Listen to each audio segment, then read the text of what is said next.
بسم اللہ الرحمن الرحیم۔ بہت سے ساتھی بغیر تحقیق کیے اہل باطل کی کتب دیکھتے ہیں، حالانکہ یہ مناسب نہیں۔ کسی بھی کتاب کا مطالعہ غیر محسوس طریقے سے انسان کو اپنی جانب مائل کرتا ہے، اور بسا اوقات انسان اس سے متاثر بھی ہو جاتا ہے، جس کا اثر اس شخص کے اعمال و افکار پہ ظاہر ہوتا ہے۔ بعض اوقات پہلے سے معلوم ہوتا ہے کہ یہ امر غلط ہے، مگر بعض مصنفین کا طرز بیان ایسا تلبیس امیز یا دل آویز ہوتا ہے کہ دیکھنے والا فی الفور اس سے متاثر ہو جاتا ہے، اور اس کے مقابلہ میں اپنے پہلے والے اعتقاد کو ضعیف اور بے وقعت خیال کر کے اس کو غلط اور اس نئی نظریے و خیال کو صحیح سمجھنے لگتا ہے، اور نہ صحیح کم از کم اپنے عقائد کے متعلق شک میں ضرور پڑتا ہے۔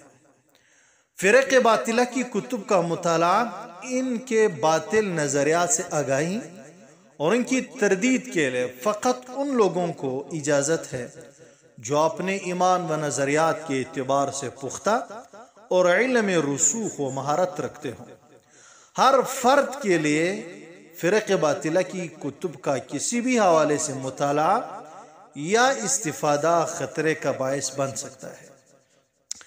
اس حوالے سے حضرت حکیم الامت مولانا محمد اشرف علی تھانوی رحمہ اللہ نے اہل باطل کی کتب دیکھنے کی بہت سے نقصانات لکھے ہیں، لیکن ایک اہم شرعی دلیل سے ایک عجیب طرز پہ استدلال کیا ہے۔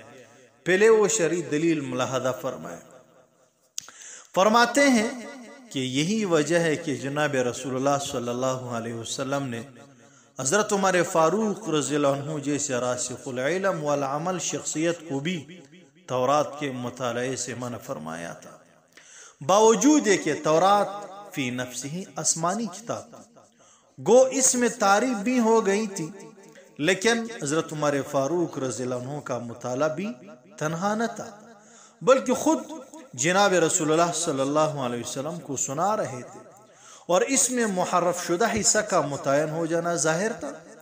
اس کے بعد کسی فساد کا احتمال بھی نہیں تھا۔ اس کے باوجود پھر بھی اس مصلحت سے کہ آئندہ کو یہ عمل مفاسد کا دروازہ کھل جانے کا سبب نہ بن جائے، کس سختی سے منع فرمایا اور کیسی ناخوشی ظاہر فرمائی، جیسے کہ دارمی کی حدیث میں یہ واقعہ موجود ہے۔ اصلاح انقلاب صفحہ 28۔ راہبر کے مشورے کے بغیر ہر نئی کتاب یا مخالفین کی کتابیں نہ دیکھنا چاہیے۔ حضرت تھانوی رحمہ اللہ فرماتے ہیں، میں خیرخواہی کے ساتھ عرض کرتا ہوں کہ نئی کتابیں نہ دیکھا کیجیے، خواہ مخواہ کوئی شک دل میں بیٹھ جائے گا جس کا حل آپ سے نہ ہو سکے گا تو کیا نتیجہ ہوگا؟ لوگ اس کو معمولی سی بات سمجھتے ہیں اور کہتے ہیں کہ ہم پکے خیال کے آدمی ہیں، ہمارے اوپر کیا اثر ہو سکتا ہے؟ مگر اس واقعہ میں ان لوگوں کو غور کرنا چاہیے کہ حضرت عمر فاروق رضی اللہ عنہ کو تورات اچھی معلوم ہوئی، لا کر حضور صلی اللہ علیہ وسلم کے سامنے پڑھنے لگے۔ بتائیں اس میں بظاہر کیا خرابی تھی؟ مگر جناب رسول اللہ صلی اللہ علیہ وسلم کو سخت ناگوار ہوا۔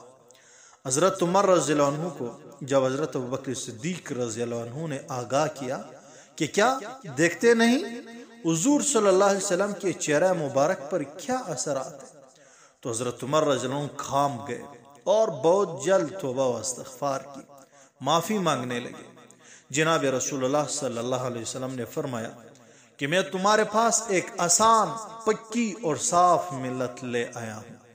اگر اس وقت موسیٰ علیہ السلام بھی زندہ ہوتے تو سوائے اس کے کہ میری اتباع کرتے کچھ نہ ہوتا۔ جب حضرت عمر رضی اللہ عنہ جیسی شخصیت کو منع فرمایا گیا تو پھر ہم کیا ہے اور ہماری کیا حیثیت ہے؟ دیکھیں حسن العزیز جلد 4 صفحہ 229۔ اہل باطل کی مفید کتابیں دیکھنے سے بھی ضرر ہوتا ہے۔ حضرت تھانوی رحمہ اللہ دوسری جگہ لکھتے ہیں، اہل باطل کی تصانیف جو بظاہر مفید ہو ان میں بھی باطل کی جھلک ہوتی ہے اور اہل حق اس کا پردہ فاش کر دیتے ہیں۔ اسی لیے باطل کی مفید تصانیف کا دیکھنا بھی مضر ہے۔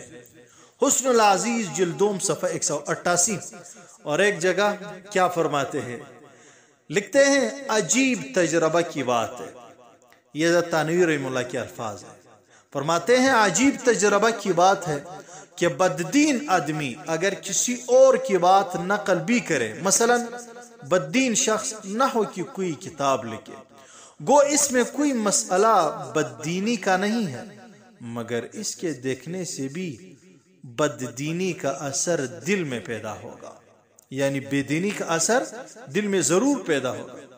دیکھیے حسن العزیز جلدوم صفحہ 325۔ عوام کو علماء کے مشورہ کے بغیر کتابیں نہیں دیکھنا چاہیے۔ حضرت تھانوی رحمہ اللہ ایک جگہ حلفیہ فرماتے ہیں، قسم لیتے ہوئے فرماتے ہیں، واللہ اہل باطل کی کتابوں کا اثر بعض علماء پر بھی ہو جاتا ہے۔ یہ حضرت تھانوی رحمہ اللہ کے الفاظ ہیں، فرماتے ہیں واللہ اہل باطل کی کتابوں کا اثر بعض علماء پر بھی ہو جاتا ہے، تو عوام کی ان کے مطالعہ سے کیا حالت ہوگی۔ لہٰذا عوام کو کوئی کتاب علماء کے مشورہ کے بغیر ہرگز نہیں دیکھنا چاہیے، اور اگر کوئی کہے کہ میں رد کے لیے دیکھتا ہوں، فرماتے ہیں یہ بھی مناسب نہیں، کیونکہ یہ کام علماء کا ہے، تمہارا کام نہیں، اور اس میں آپ کی توہین نہیں۔ دیکھیں تبلیغ وعظ الفاظ القرآن صفحہ 59۔ اسی طرح سابق مفتی اعظم پاکستان مفتی محمد شفیع صاحب رحمہ اللہ اپنی شرح آفاق تفسیر معارف القرآن میں سورۃ لقمان کی آیت نمبر 6 کی تفسیر میں لکھتے ہیں، فحش اور فضول ناول یا فحش اشعار اور اہل باطل کی کتابیں بھی دیکھنا ناجائز ہے۔ اس زمانے میں بیشتر نوجوان فحش ناول یا جرائم پیشہ لوگوں کے حالات پر مشتمل قصے یا فحش اشعار دیکھنے کے عادی ہیں۔ یہ سب چیزیں اس قسم لہو حرام میں داخل ہے۔ اسی طرح گمراہ اہل باطل کے خیالات کا مطالعہ بھی عوام کے لیے گمراہی کا سبب ہونے کی وجہ سے ناجائز ہے۔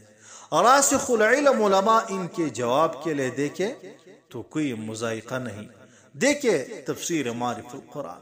ان حوالہ جہاں سے بات روز روشن کی طرح واضح ہو گئی کہ اہل باطل یعنی غیر مقلدین، مماتی حضرات، منکرین حدیث، اسی طرح بریلی حضرات یا قادیانیوں کی کتابیں ہرگز نہیں دیکھنا چاہیے۔ ایک تو یہ ہے عوام کا اتنا مطالعہ نہیں ہوتا کہ وہ صحیح اور غلط کی تمیز کر سکے۔ دوسری بات یہ ہے کہ اس سے آپ کے عقائد بھی بگڑ سکتے ہیں، اس کا دل پہ بھی ایک طرح کا اثر ہوتا ہے جس سے انسان کے افکار و خیالات اور اس کے عقائد بدلنے لگتے ہیں۔ اللہ تعالی ہمیں صراط مستقیم پہ چلنے کی توفیق نصیب فرمائے۔ وآخر دعوانا ان الحمد للہ رب العالمین۔